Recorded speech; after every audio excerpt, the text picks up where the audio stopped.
orang yang kemudian tertangkap tangan atau berperkara terkena perkara korupsi itu apes gitu ya. Bukan ya kejadian yang luar biasa.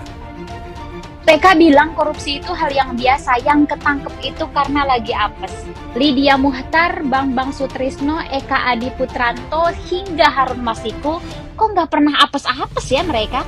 Yang buronnya dari mulai tahunan hingga puluhan tahun nggak ketangkep-tangkep. Itu kira-kira mereka kok bisa ya, beruntung sekali mereka jadi koruptor, nggak apes-apes. Kan gitu. Kok yang apes itu yang korupsinya ratusan juta, miliaran, yang triliunan mereka kok nggak apes-apes? Heran, apes itu sebenarnya buatan siapa sih? Nah, yang korupsi yang maling uang rakyatnya ratusan juta lebih apes daripada orang yang maling uang rakyat triliunan. Ada yang buron, setelah buron ketangkep, ternyata setelah ketangkep dihukum, hukumannya juga dipotong. Yang kena suap di korupsi itu juga dipotong juga hukumannya. Ingat dong yang ketika masuk sidang itu pakai hijab, pas keluar itu udah lepas hijab langsung. Siapa coba? Coba siapa?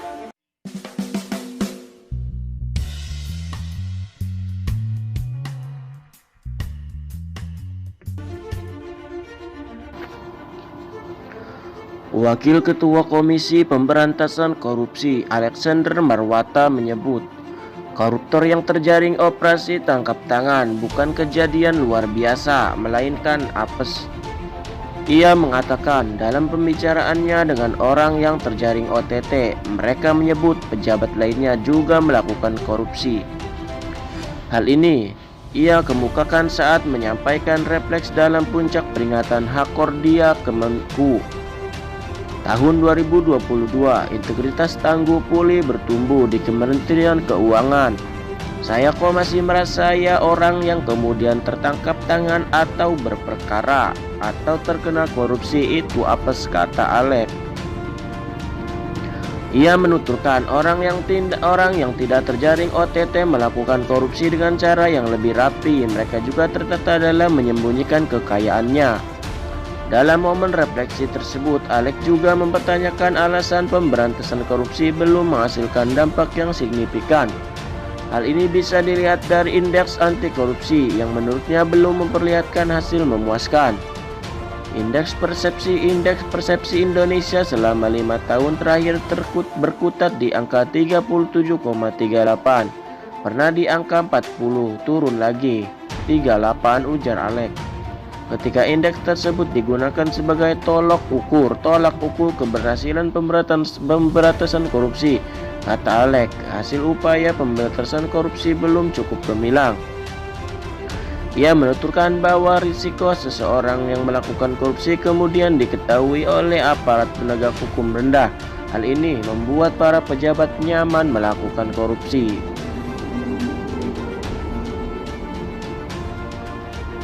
Ini menyebabkan para penyelenggara negara atau pejabat itu juga masih merasa nyaman untuk melakukan tindakan-tindakan korupsi seperti itu.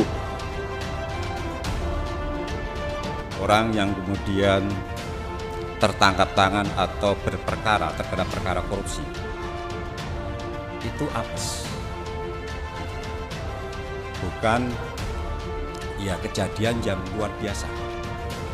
Apa saja sobat. Kenapa? Sebetulnya yang lain kelakuannya sama, hanya mereka lebih rapi dalam menyembunyikan dalam melakukan tindakan dan menyembunyikan